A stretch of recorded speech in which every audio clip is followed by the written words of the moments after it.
ડભોઈ તાલુકામાંથી પસાર થતી સરદાર સરોવર નર્મદા નિગમની પોર શાખા નહેર ખાલી ખમ હોવાથી ખેડૂતોને શિયાળુ પાક લેવા માટે પાણીની જરૂરિયાત હોય છે, જે માટે વારંવાર રજૂઆત કરવા છતાં પાણી છોડવામાં આવ્યું નથી। ચોમાસામાં તો પાક નિષ્ફળ ગયો, હવે શિયાળુ અને ઉનાળુ પાક લેવા માટે પાણીની જરૂરિયાત છે, પણ નર્મદા નિગમમાં પાણી નહીં છોડતા ખેડૂતો મુશ્કેલીમાં મુકાયા છે।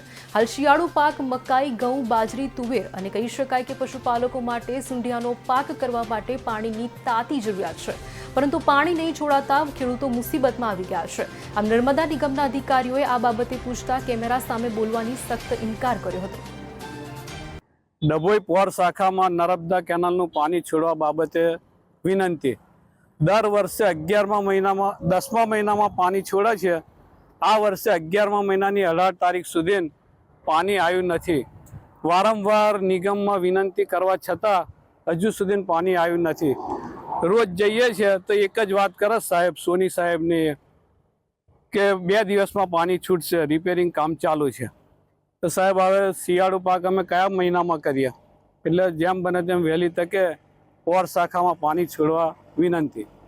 વડોદરા જિલ્લાનું ડભોઈ ગામ, જ્યાંથી નર્મદા કેનાલ પસાર થઈ રહી છે, તે પોર શાખા, જેમાં 11મા મહિનામાં પાણી છોડ્યું નથી। 10મા મહિનામાં દર સાલ પાણી છૂટી જાય છે, તો તેના ખેડૂતો પાણીને લીધે બહુ ત્રાસ થઈ ગયા છે, જેથી કરીને શિયાળુ પાક લેવામાં બહુ વિકલ્પ પડે છે। જેથી કરીને અમારે સરકારની એક જ રજૂઆત છે કે ભાઈ નર્મદા કેનાલની અંદર જે પોર શાખા સરકી રહી છે, જેમાં પાણી આવે તો દરેક ખેડૂતને લાભ મળે, જેથી શિયાળુ પાક થાય તો ખેડૂતને લાભ પાણીનો મળે।